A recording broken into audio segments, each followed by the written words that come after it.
السلام علیکم ورحمۃ اللہ وبرکاتہ۔ الحمد للہ رب العالمین والصلاة والسلام علی نبینا محمد وعلی آلہ وصحبہ اجمعین۔ میرے پیارے بھائیوں، جب آپ اذان سنتے ہیں، چاہے وہ کوئی بھی اذان ہو، ظہر کی ہو، عصر کی ہو، مغرب کی ہو، عشاء کی ہو، فجر کی ہو، اس وقت 5 سنتیں ہیں۔ جی، اذان سنتے ہیں اس وقت 5 سنتیں ہیں۔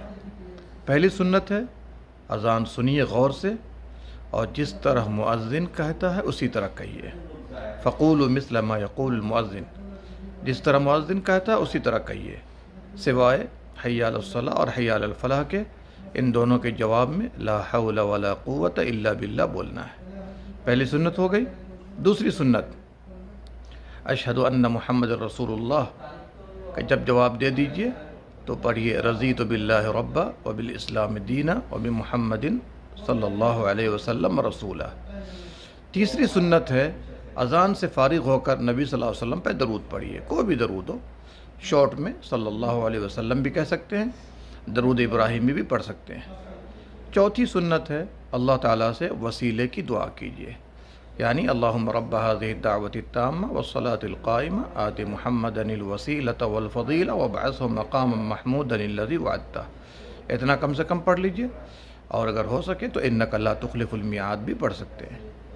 پانچویں سنت ہے اذان کے ختم ہونے کے بعد اور دعا پڑھنے کے بعد دنیا اور آخرت کی بھلائی جو کچھ بھی مانگنا چاہتے ہیں اللہ سے مانگیے۔ یہ 5 سنتیں ہیں اذان کے بعد، یا اذان کے ساتھ جب آپ اذان سنتے ہیں۔ اس کے بعد پھر آپ انشاءاللہ جو سنت نمازیں ہیں وہ ادا کر لیجئے۔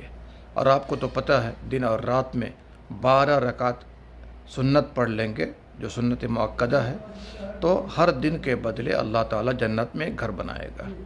جی، 2 فجر سے پہلے، 4 ظہر سے پہلے، 2 ظہر کے بعد، 2 مغرب کے بعد، 2 عشاء کے بعد، یہ 12 رکعتیں کبھی نہ چھوڑیے، اور وتر بھی بالکل نہ چھوڑیے۔ یہ چند سنتیں ہیں جن کا اہتمام ہم لوگوں کو روزانہ کرنا چاہیے۔ اللہ ہم سب کو سنتوں پر عمل کرنے والا بنائے، آمین یا رب العالمین۔ اللہم صلی علی نبینا محمد وعلی آلہ وصحبہ اجمعین۔